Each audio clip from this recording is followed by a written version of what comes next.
Tablet और typhoid जड़ से खत्म। टाइफाइड एक ऐसी समस्या है जो हर एक व्यक्ति को साल में एक बार दो बार हो जाता है।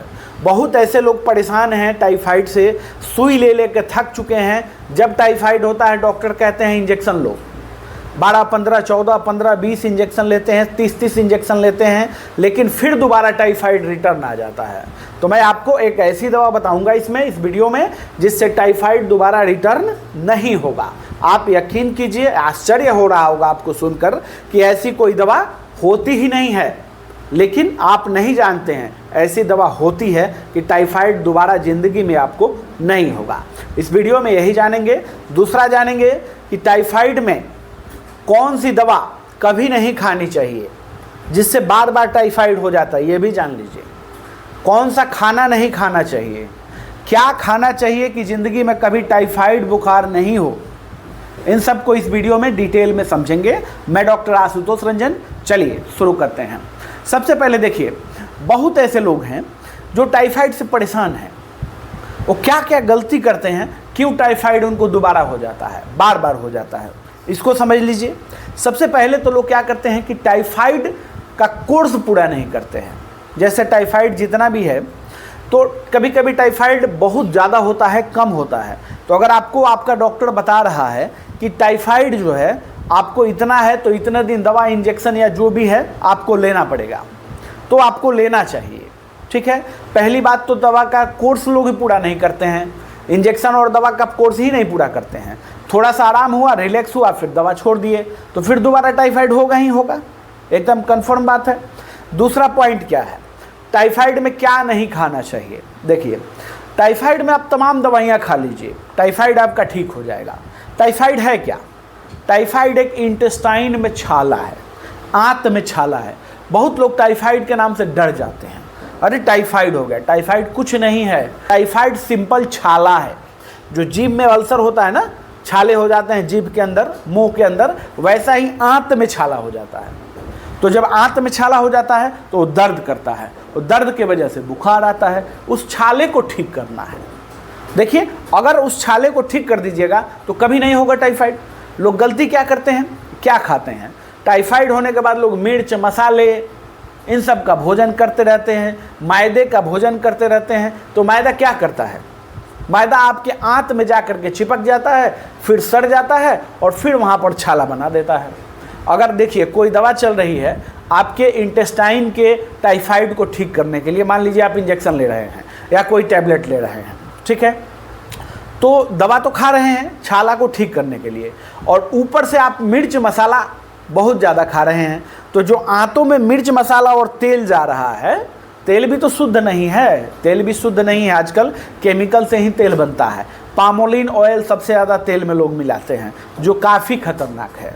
पामोलिन ऑयल से कैंसर भी हो जाता है। तो आंत समझ लीजिए, आंत एक पाइप है ना, पाइप में जैसे कि छाला हुआ है पहले से ही आंत में, तो अब उसमें मिर्च मसाला और ऊपर से जब उसका लेयर जाएगा तो छाला ठीक होगा कि और बढ़ेगा? ठीक नहीं होगा, और बढ़ेगा।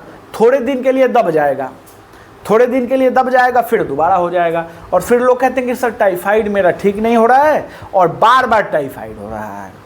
ठीक। तीसरी बात यह है कि दवा का सिलेक्शन भी जरूरी है। किस मरीज को कौन सा एंटीबायोटिक सूट कर रहा है ना, ये देखना जरूरी है। अगर दवा का सिलेक्शन अच्छा नहीं हुआ तो मरीज नहीं ठीक होने वाला है। कैसे मरीज ठीक होगा? मैं डॉक्टर आशुतोष रंजन, मैं ऑनलाइन और ऑफलाइन दोनों ट्रीटमेंट करता हूं। मेरा ट्रीटमेंट करने का तरीका क्या है, मैं अपना फी लेता हूं और आपको बेस्ट से बेस्ट ट्रीटमेंट करता हूं ऑडियो कॉल, वीडियो कॉल के द्वारा, पूरे ऑल इंडिया में। तो आप हमसे संपर्क कर सकते हैं इस व्हाट्सएप के माध्यम से। हमारे क्लिनिक पे आ सकते हैं, क्लिनिक मुजफ्फरपुर साहेबगंज में है। कभी भी किसी को टाइफाइड हुआ, मोनोसेफ इंजेक्शन देना शुरू करो। 1 ग्राम दो, 1.5 ग्राम दो, 2 ग्राम दो। उससे नहीं ठीक हो रहा है तो 4.5 ग्राम दो, पिप जो। देखिए, गलत तरीका है। पहले मरीज को आप दवा से ही ठीक कर सकते हैं। एंटीबायोटिक का सिलेक्शन आपको कैसे करना है ये सीखिए। एंटीबायोटिक का सिलेक्शन हमेशा आप कल्चर के हिसाब से कीजिए। मरीज का ब्लड कल्चर करवाइए, ब्लड कल्चर करवाने के बाद तब एंटीबायोटिक दीजिए। देखिए मरीज कैसे नहीं ठीक होता है। ब्लड कल्चर में जो भी एंटीबायोटिक आता है उसी में से सेलेक्ट कीजिए। जिसका सेंसिटिविटी ज़्यादा है उसको सेलेक्ट कीजिए, जो ज़्यादा काम करेगी उसको सेलेक्ट कीजिए।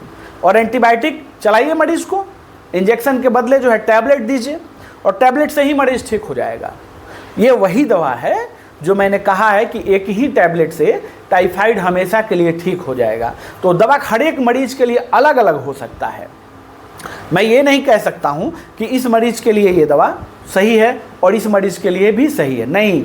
हर एक मरीज़ का दवा अलग अलग हो सकता है, हर एक मरीज़ का इम्यूनिटी अलग अलग होता है, रोग प्रतिरोधक क्षमता अलग अलग होती है।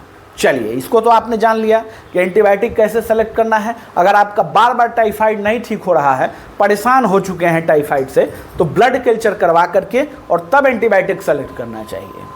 उसके हिसाब से दवा खाना चाहिए और पूरा कोर्स करना चाहिए। और कोर्स करने के बाद भी आपको क्या करना चाहिए इसके साथ जो है आपको परहेज में रहना चाहिए, है ना। टाइफाइड का कोर्स 14 दिन का अगर डॉक्टर ने आपको बताया है, आपको कितना टाइफाइड है उसके ऊपर निर्भर करता है ना। उसके ऊपर निर्भर करता है कि आपको कितने दिन दवा खाना है। दवा तो आप ढंग से खा लिए, लेकिन परहेज आपने नहीं किया। परहेज भी आपको करना पड़ेगा। कम से कम जो है टाइफाइड ठीक होने के 3 महीने तक मैदे से बनी हुई फूड नहीं खाना है। तेल मसाले का भोजन बहुत कम कर देना है। ऐसा कीजिए कि आप बीमार हैं, ऐसा समझिए अपने आप को। देखिए, दोबारा टाइफाइड अगर हो गया तो इसके बाद वीडियो बनाना बंद कर देंगे। टाइफाइड दोबारा होगा ही नहीं, लेकिन आप लोग गलत तरीक़ा से ट्रीटमेंट करते हैं और गलत तरीक़ा से मरीज़ ट्रीटमेंट लेता। मरीज़ की भी गलती है, मरीज़ पूरा कोर्स पूरा ही नहीं करेगा। मरीज़ को आप जो कहेंगे वो मानेगा ही नहीं, तो दोबारा तो उसको होगा ही होगा। ये चीज़ है। टाइफाइड के लिए वैक्सीन भी आता है। आप टाइफाइड का वैक्सीन सरकारी हॉस्पिटल से लगवा लीजिए, 1 इंजेक्शन लगवा लीजिए, टाइफाइड आपको नहीं होगा। और ये टैबलेट मैंने आपको बता ही दिया है कैसे लेना है। देखिए, ध्यान रखिए, टाइफाइड कोई बहुत बड़ी बीमारी नहीं है, लेकिन बार बार होता है। बार बार होने का कारण क्या है? एक तो मरीज़ की गलती, दूसरी डॉक्टर की गलती।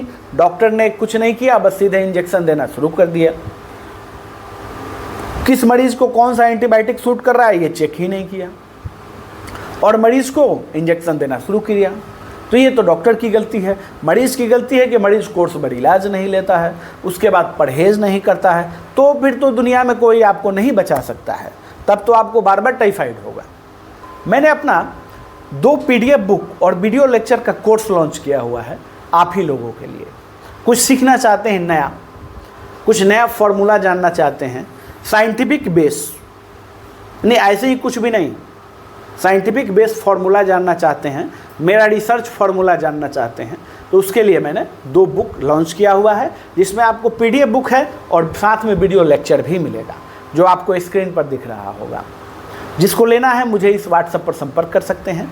हम एक क्लिनिकल ट्रेनिंग प्रोग्राम चला रहे हैं उन डॉक्टरों के लिए जिनके पास सर्टिफिकेट नहीं है, कुछ सीखना चाहते हैं, प्रैक्टिकल ट्रेनिंग करना चाहते हैं, उनके लिए। तो आप मुझे व्हाट्सएप पर संपर्क कर सकते हैं।